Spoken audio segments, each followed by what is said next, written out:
Assalamualaikum warahmatullahi wabarakatuh. Mohon izin kepada Bapak Reza Hardian Pratama sebagai dosen pengampu dari mata kuliah ini dan teman-teman lainnya yang berbahagia. Saya di sini sebagai moderator dari kelompok 11 dan rekan saya ada Fatihah Dalila dan Priska Sayekti akan membawakan materi dari analisis PT Adaro Energi.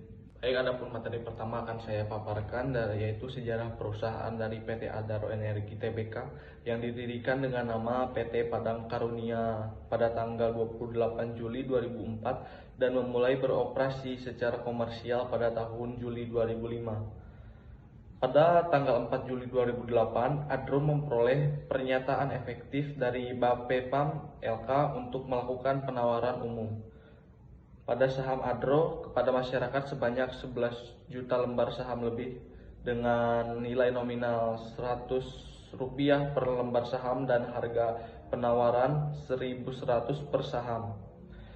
Saham-saham tersebut dicatatkan pada Bursa Efek Indonesia pada tanggal 16 Juli 2008. Adapun latar belakang dari perusahaan Adro Energi yaitu adapun memiliki misi memuaskan kebutuhan pelanggan, mengembangkan karyawan, mendukung pembangunan masyarakat dan negara, serta memaksimalkan nilai bagi pemegang saham.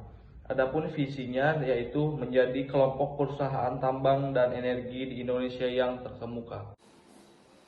Yang selanjutnya yaitu struktur PT Adaro Energi.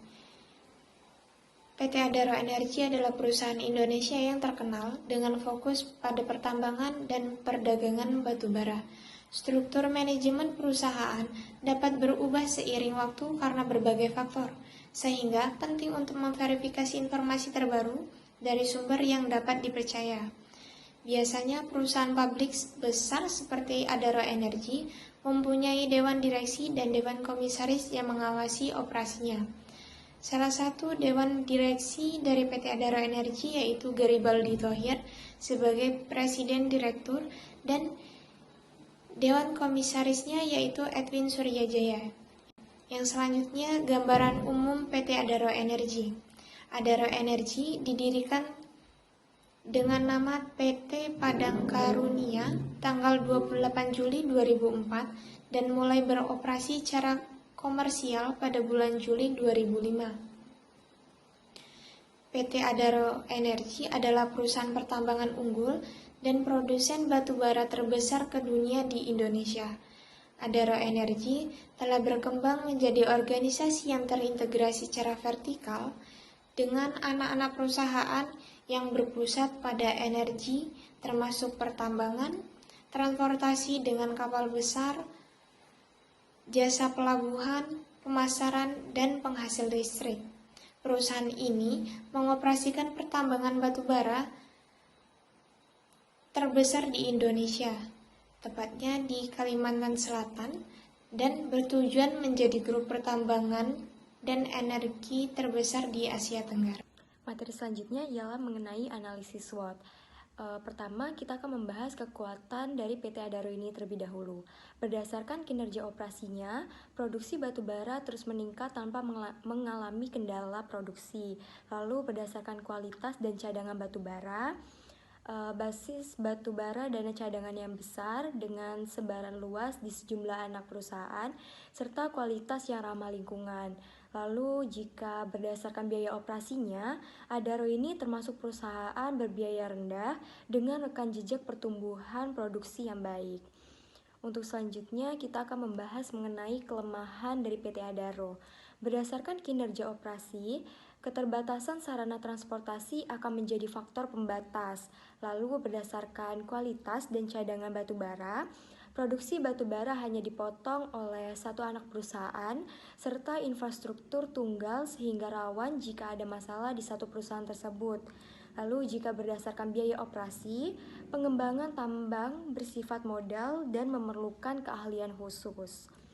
Selanjutnya kita akan membahas peluang dari PT Adaro ini berdasarkan keadaan alam, yaitu kelangkaan batu bara, peringkat tinggi yang mengakibatkan perubahan struktur di industri batu bara. Lalu berdasarkan politik dan hukum, standar lingkungan yang ketat dan mendukung pemakaian envirokol yang memiliki karakteristik ramah lingkungan. Lalu jika berdasarkan perekonomian, pertumbuhan ekonomi wilayah Asia Pasifik yang akan meningkat permintaan energi. Analisis yang terakhir ialah mengenai ancaman, yaitu berdasarkan keadaan alam, lokasi sumber daya yang berada di pelosok menimbulkan biaya yang mahal. Lalu berdasarkan politik dan hukum, para pemerhati lingkungan akan selalu mengawasi kondisi di lapangan.